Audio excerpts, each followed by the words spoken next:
Hey there, everyone. This is Dr. Yam, your Keep It Simple coach, and we are off for another week in thinking about and also taking action with your new biz idea. So, how's everyone doing today? Let's get started. All right. So, this is Dr. Yam, your Keep It Simple coach, the host of the Busy 9 to 5ers Hive, where employees are making the transition to entrepreneurship, either by way of a midway, what we call a midway transition to a side gig, and then taking it full time to entrepreneur. So, today is our Moolah Monday. This is an opportunity where we get to talk about money because, hey, I don't know about you, but I'm all about the moolah. I'm about how is it that when I started my business as a freelancer or coach and independent consultant, that you are able to generate income. And what does that look like? So today, what we're going to do, let me just make sure I got my little screeny going up here, is we're going to have that conversation. So for those of you who don't know me, I'm Dr. Yam. You can find me over at the keepitsimplecoach.info website, as well as inside the Fiverr, the Hive. So let me also invite you over there, Busy 9 to 5ers Hive, where you can go and visit us at busy9to5ershive.com. And here is our question of the day. How do you plan on making money for your business? And it's a pretty direct question, but in most cases, that's probably the first question that comes out of people's mouths when you tell them you're going to go into business for yourself. And they're thinking, how are you going to make money doing that? And you need to have an answer, not for them, but for yourselves. And that's what's really important in understanding about entrepreneurship is, in as much as it is about solving a problem for other people by way of a product or a service, it is an opportunity, in some cases, a necessity that you are generating income, revenue stream, cash flow, all the above, that can afford you the niceties and necessities of life so that you aren't having to work for someone else. And there's ways in which you can make that happen. So I'd like to share with you some insights with respect to that. And I want to make sure I got folks coming on here. Hold on one sec. Hold on. Just making sure. Sometimes my screens are timing out on me today. All righty. So let's kind of have that conversation. How do you make money for your business? How do you plan on making money for your business? Sometimes, you have to have this conversation with yourself first. But in general, from a general standpoint, you're either making money as a service provider, meaning that you or a group of individuals, not necessarily you yourself, are delivering a service. You're doing something. You are performing a task that in and of itself is worthy of your time and knowledge and expertise, and you bringing that to the table. And there's a price tag for that. Another is obviously is that you can produce a product, a digital product, a physical product, and that too, you get to slap a price tag on it. Now, that's just one aspect of it in the sense that you can create a product. That doesn't mean you're going to make money from it. So I do have to put that reality check out there. So one of the things that I thought would be helpful is the how. What are some ways that you can start thinking about how will you make money for your business? And I put in the notes for the description of today's session that visions of a cash flow, don't mean a hill of beans if you don't have a plan to make it happen.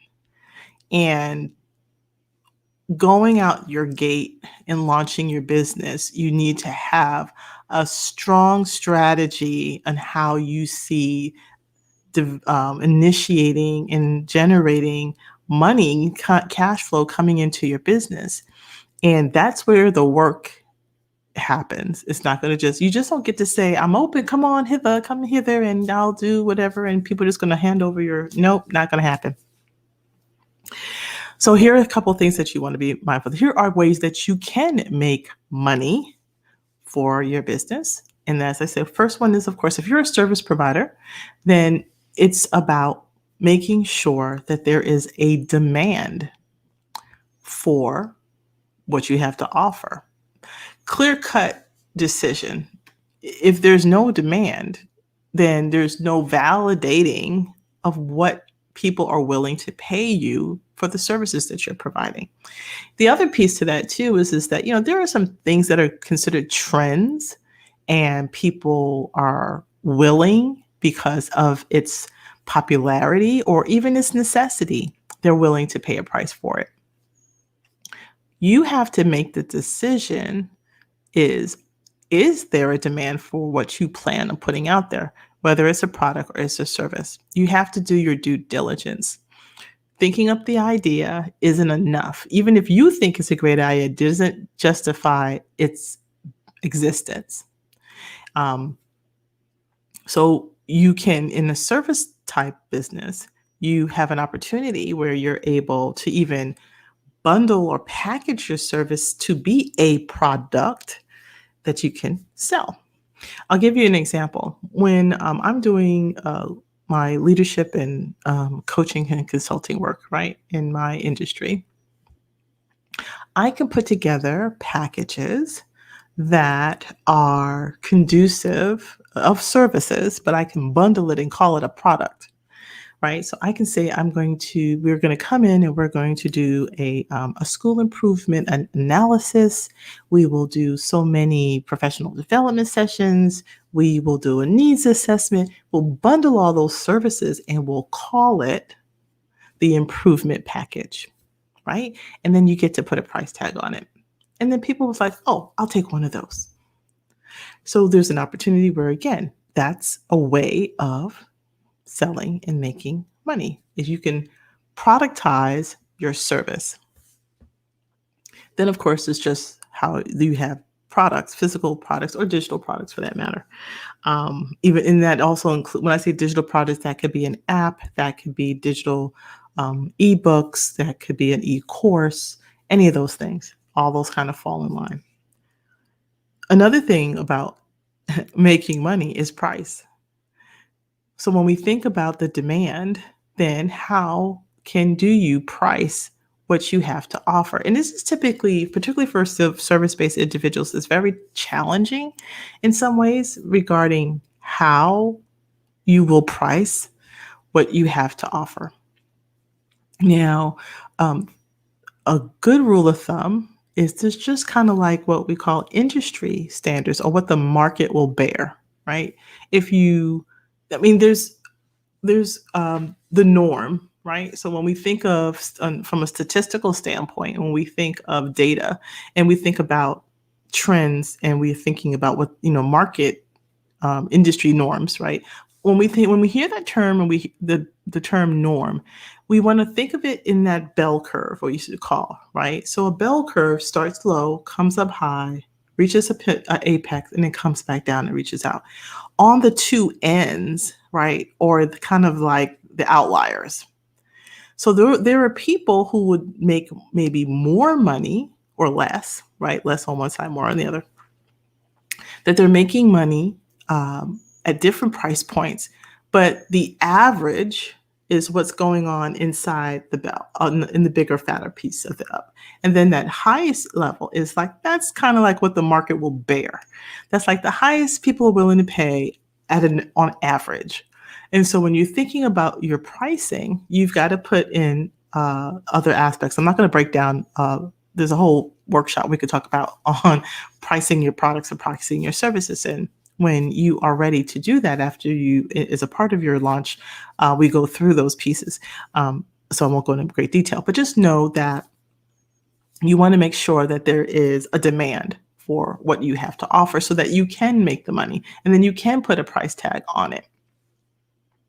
So then that means you need to do your research. And I know this is like a sticking point for a lot of people. because people just want to go into do mode. They don't want to do the due diligence. They just want to do the do. And unfortunately, this is what separates the naive from the knowing. And so the naive is like, I'm just going to do this and not do the research, not do the due diligence. And the people who will take the time and the energy and do the research and figure it out will have a clearer path to victory by way of having successful outcomes than those who just wing it. When you're winging it, you're wasting time. Okay? The two W's. Winging is wasting. Doing the details, right? Doing the research is doing your due diligence, and you'll be able to make the dough. Now, those are some pretty good analogies, if I have to say so myself. So I'm going to have to keep those in my snippets. But seriously, you do want to make sure that you do your research. And we talk a lot about that inside of our masterclass with Jumpstart is you want to do your market research. You want to be able to do any other summative or what we call kind of informative analysis and getting feedback from people you already do have some connections with, as well as just looking at data in general, right? You're not the first person that's going to do whatever you're going to be doing. How you do it, on the other hand, is what makes you different, right? It's going to be that unique identifier that's going to separate you from the pack. That's what makes you different. But 9 times out of 10, what you are doing by way of a product or a service is not new under the sun. Another thing is, of course, having a plan, and that you also have a goal with that plan. And that too helps you out. And what I mean by that is that you need to plan how you plan on making money. And that kind of goes back to your due diligence, having your market research, and then being able to make sure there's a demand and having your pricing. And then what will that look like? I think it was Tony Robbins. He makes this, he provides some insight about incremental growth. Incremental growth. Many of us, and I'm going to say us in this, many of us can fall into this trap where we pin ourselves on a number that's arbitrary, have no basis for how you got that number, just sounded good. And that doesn't really help you in what it is that you're trying to accomplish, right? It's random. Random doesn't help you in reaching your goals. Pardon. Drink a cup of water. That was my Alexa.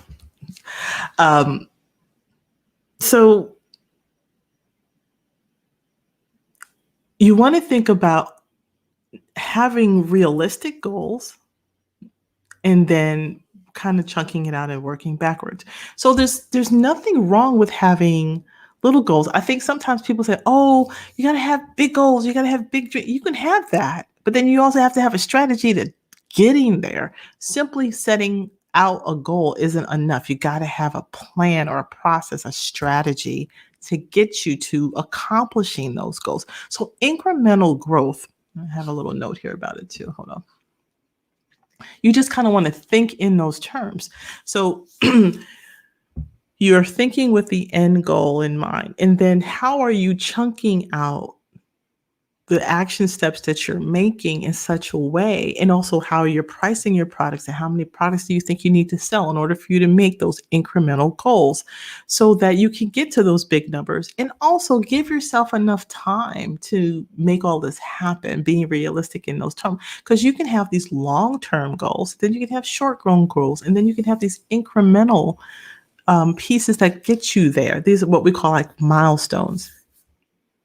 And it's not to say that you shouldn't have big dreams. It's just that every dream deserves a plan and not just an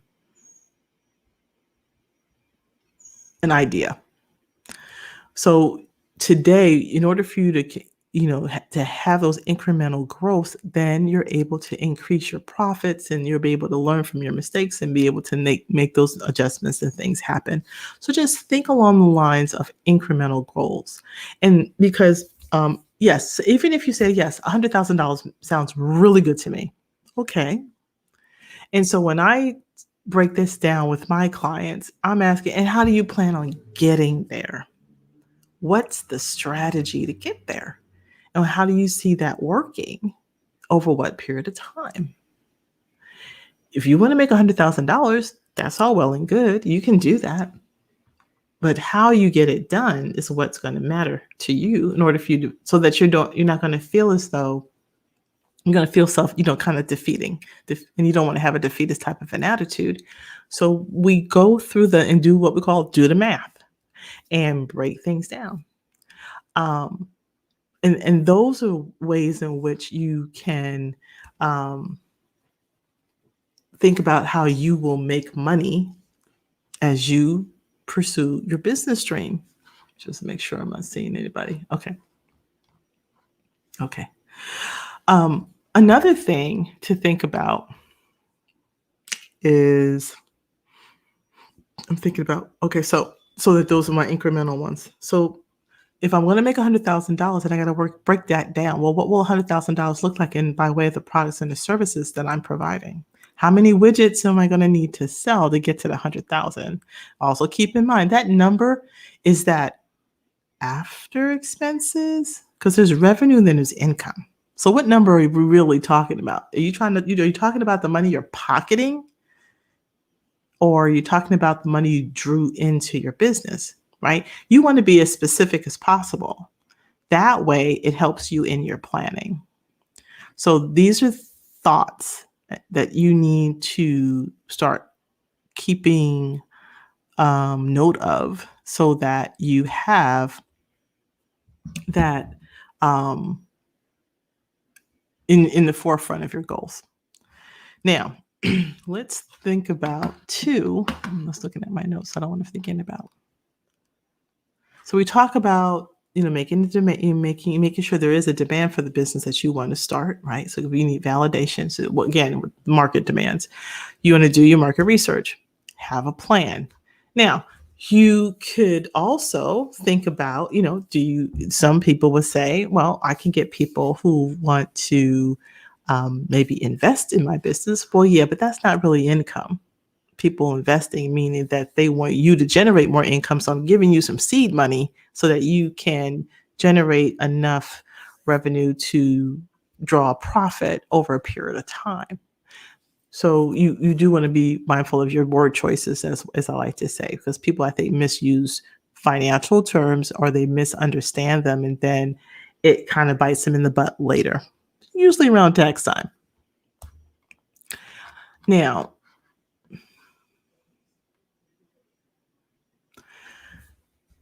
when we're thinking about how you're looking to make money, you want to also think about it from a mindset perspective around, well, is there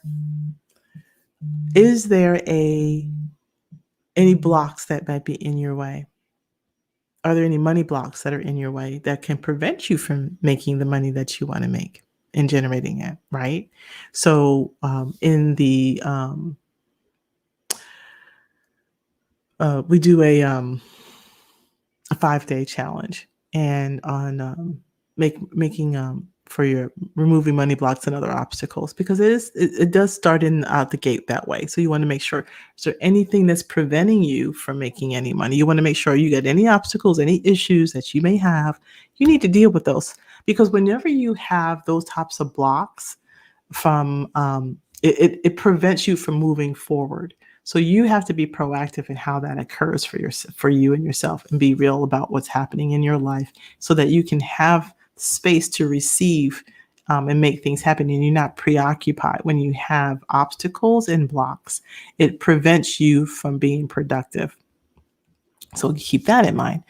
And then focus on, again, being innovative and having a strategy, and not just having one way of getting something done is another cool thing. It's kind of like what your mom or your dad's always told you, never put everything in one basket. Same holds true. you've got to think about when you're starting, we talk about this as far as having that minimum viable product, right? And then to out the gate, but also knowing that this one ideal product isn't necessarily the end all be all for your product to again generate you money, but it's certainly going to be that one draw that you get to focus on first. Then you get to grow out. So it's really interesting. I thought about it the other day. I was watching a commercial and it never fails. And as long as candy has been around for ages, right? And let's take M&Ms. So just the other day when I was watching a commercial, M&Ms hasn't changed. The base product of M&Ms hasn't changed, right? You had your plain M&Ms and you had your peanut M&Ms. Then they went a little further and they added almonds. After the base, everything else has been versions of M&Ms. So just the other day, it's like you're just like, oh my gosh, I've been around for X years and they're still producing and being innovative with their product. So the last commercial I happened to watch was they had combined all the types of M&Ms and made that a product.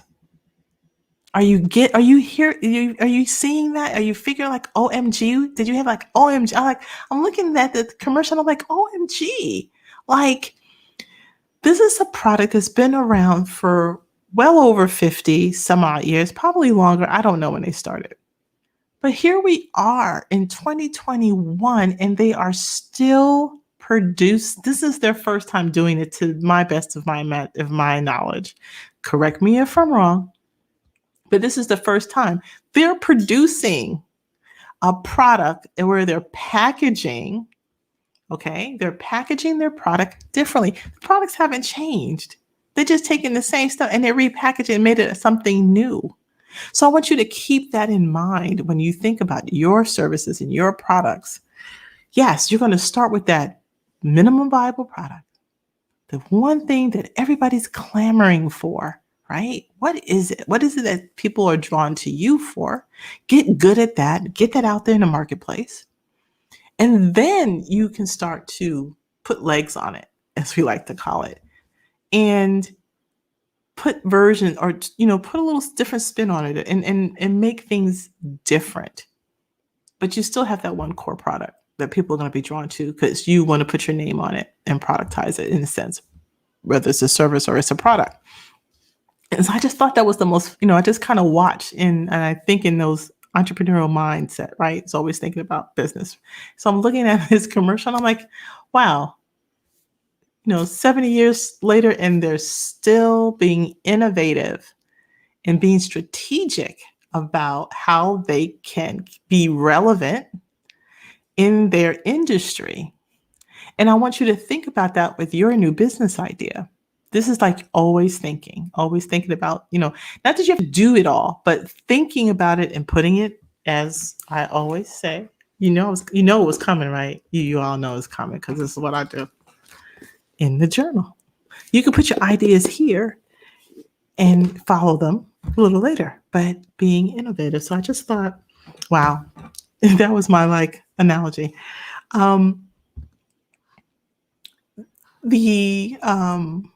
So again, being innovative. And of course, all of this stems down to the core aspect of the fact that you're adding value to your customers. You're just not throwing stuff out there and seeing what sticks. You want to be relevant. You want to be thoughtful about what you're adding to by way of the product or the service, that it's something worth having, right? And also should be something you're worth doing or making. So adding that real value, being that expert, and people will want to then turn around and pay you for it.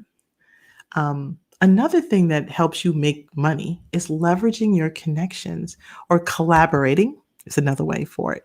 And here again, inside of your community, here inside of the Hive, as well as any other networks that you happen to be a part of, And that is, you want to leverage your relationships because there's opportunities for you to strengthen or be a complement to somebody else's product or service.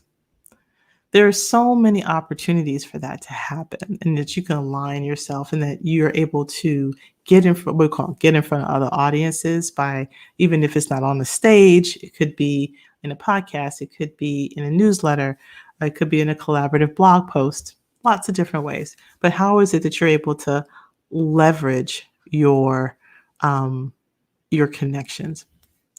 And then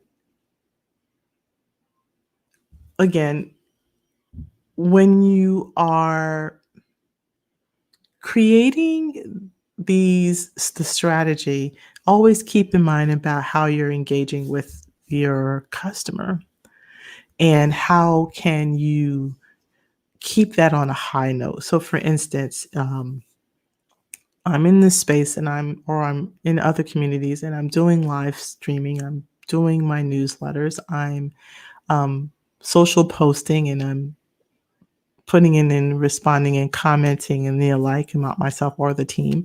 And so you also want to think about, there's opportunities where you can customize. So there's another level of making money by customization. Sometimes it makes sense to do that because in as much as you can have an offer, and that might just be your standard offer, there's always going to be that one customer, at least there's always one, that needs something a little extra. And this person or persons sees value enough in what you have to offer that was like, hey, I know you do X, but could I get you to put a little Y and a Z in that X for me? Because I need X. That's another way for you to make some money. So being flexible in your offer and the ability to say, yes, I can customize, I can meet your needs, because sometimes people just need to know, what is your capacity to do work? What is your capacity to produce this product?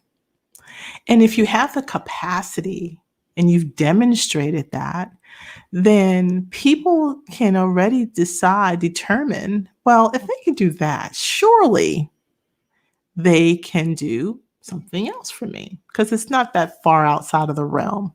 You get to decide, or at least you get to put the offer out there. It's like, yes, we do this, but we're always welcome to doing something customized. So when I do consultative work, in most cases, because it is a unique um, fit or solution to a particular organization, because each organization is different. So that package that I might have put together out there, yes, we start with a core offer, right? And then we can tweak it and customize it to meet that customer's needs, right? So there's another opportunity for you to leverage your business or your product by customization. And then one other thing, you have an opportunity to do events. Again, that engagement. How is it that you can draw other people to you? And so there may be an opportunity. So don't lose sight of the fact that, yes, having a great business idea is wonderful. But with that idea, you got to have a plan. And everything that I just share with you today, be it, is there a demand for what you want to do? And how is that lining with your dream? What's the research behind it's going to validate that what you want to do is needed?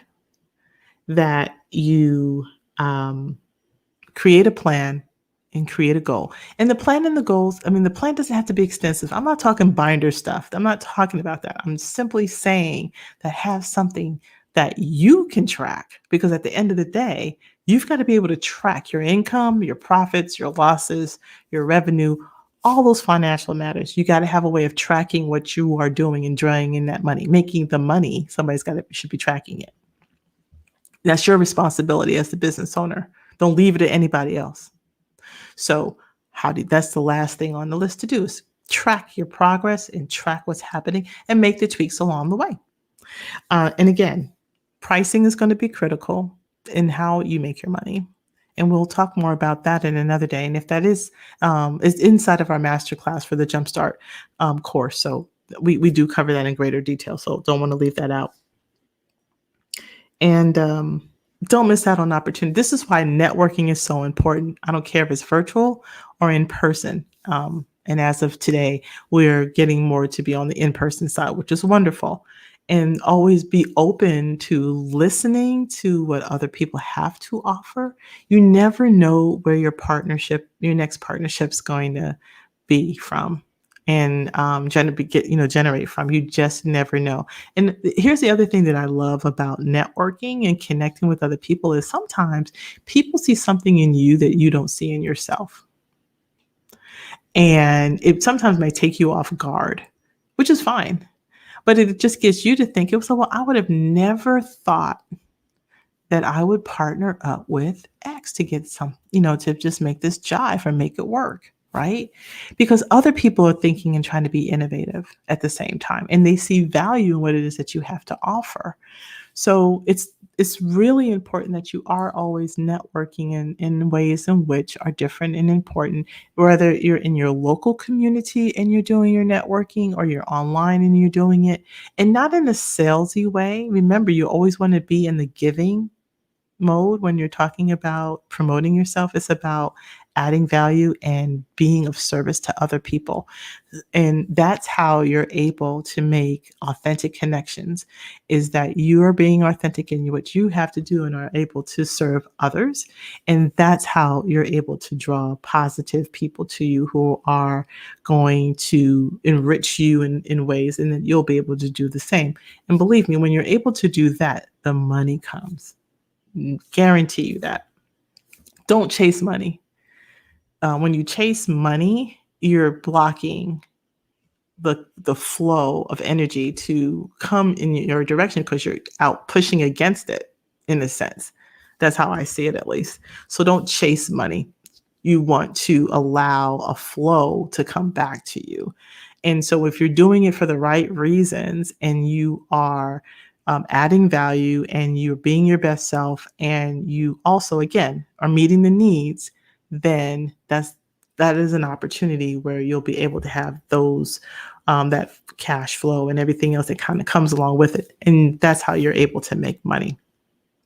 So I hope you found this to be a helpful insight in how you can make money for your business with the things I've noted in the past. Please share your thoughts down in the comments. I love to hear from you and be able to give and have the conversation some more.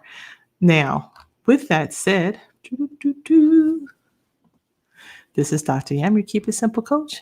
Let's get busy. Take care. Bye-bye.